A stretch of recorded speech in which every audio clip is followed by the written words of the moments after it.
Hello class 8 students, welcome everyone. So in this video we are going to discuss about increasing and reducing the friction. Okay, so let's begin. In the previous video, remember, right, we have discussed about the advantages and disadvantages of friction, right? So let's discuss about increasing and reducing the friction in this video. So as you have seen in the previous section, friction is desirable in some situations, right? Friction has some advantages. That is why friction is desirable in some situations. Okay, in the previous video we have discussed this topic, right? Friction is a necessary evil. Why it is necessary? Because it has some advantages. And why it is evil? Because it has some disadvantages. Okay, like say it is because of this friction that a nail will be fixed in the wall, okay, when we hammer it. Okay, it is due to the friction between the surface of the nail and the surface of the wall. Okay, clear? Similarly, we are able to write with pen or pencil because of the friction. We are able to write with pen and pencil over the notebooks or over the paper because of the friction. Okay, it is due to the friction between the rough surface of the paper and the surface of the pen that we are able to write. Okay, these are some desirable situations. Okay, similarly, it is due to the friction between the matchstick and the rough surface of the matchbox that we are able to light a matchstick. Okay, we are able to produce the matchstick from the matchstick. Okay, so in some situations friction is desirable, right? But in some situations friction are undesirable. Like say the soles of the shoes wear out. The soles of the shoes wear out due to the friction. Okay, clear? Okay, so next, see, have you ever thought why the sole of your shoes is grooved? Right, the soles of the shoes grooves. Okay, grooves are made in the soles of the shoes due to increase in friction, and it will provide slipping. Okay, means it will prevent slipping, right? So have you ever thought why the sole of your shoes is grooved? You have seen, right, the grooved soles of the shoes. This, yes,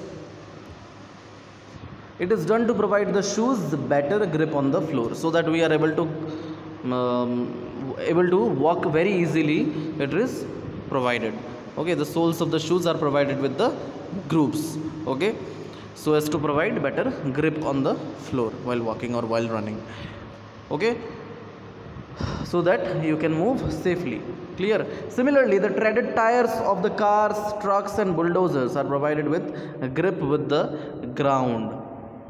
Okay, treads. Okay, what is the word? Treads. Treads are made in the tires of vehicles so as to increase the friction, and it will prevent skidding of the vehicles on wet roads. Clear? So we deliberately increase friction by using brake pads in the brake system of bicycles and automobiles. So when you are riding a bicycle, the brake pads do not touch the wheels. Okay, but when you press the brake lever, these pads arrest the motion of the rim due to friction. Okay, so the wheel will stop. The wheel stops moving. Clear? Okay, so similarly, the kabaddi players, you might have seen the kabaddi players rub their hands with soil for a better grip of their opponents, right? Kabaddi players, they do what? They do rub their hands with soil for better grip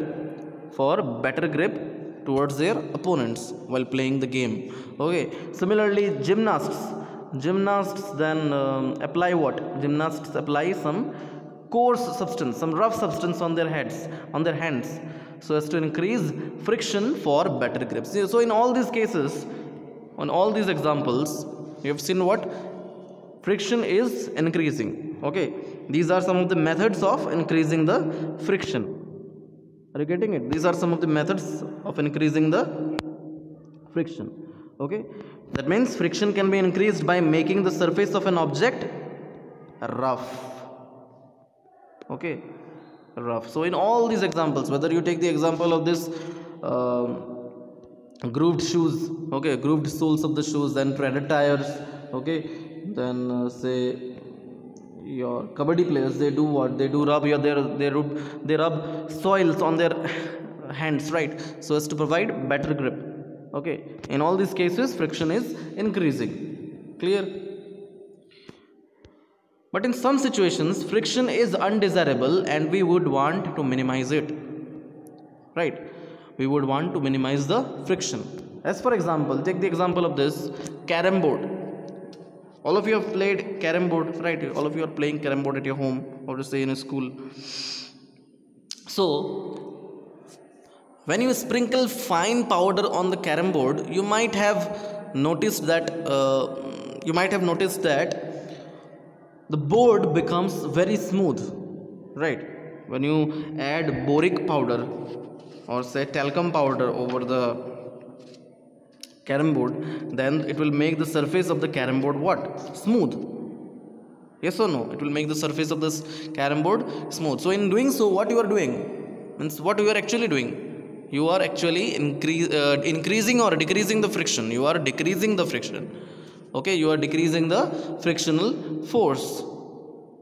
Okay, that is why it will get slipped. That is why the coins will get slipped and it will easily go to the pocket of the carom board. Okay, you might have noticed that when a few drops of oil are poured on the hinges of a door, the door moves smoothly, right? See, sometimes what happens, the hinges, okay, the hinges of a door makes rattling sound, right? It makes a rattling noise. Okay, when we open or close the door, it makes rattling noise due to increased friction, which is caused by rusting, the rusting of the metallic object.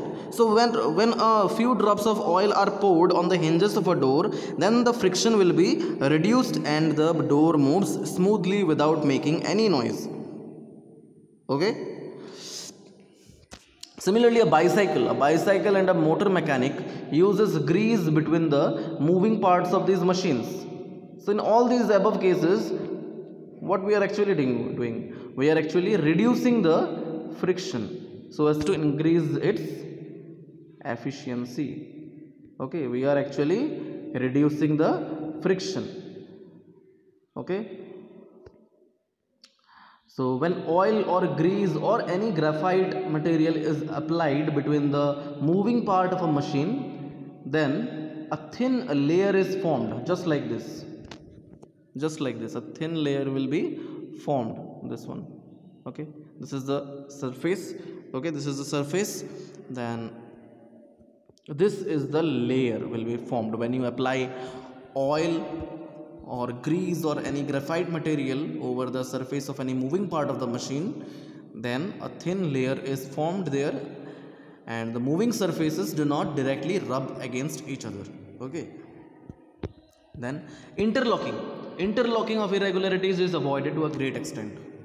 During this, what happens, the interlocking of the irregularities will be removed, means somehow it will be reduced. Okay, somehow it is avoided. Okay, then the movement will become smooth.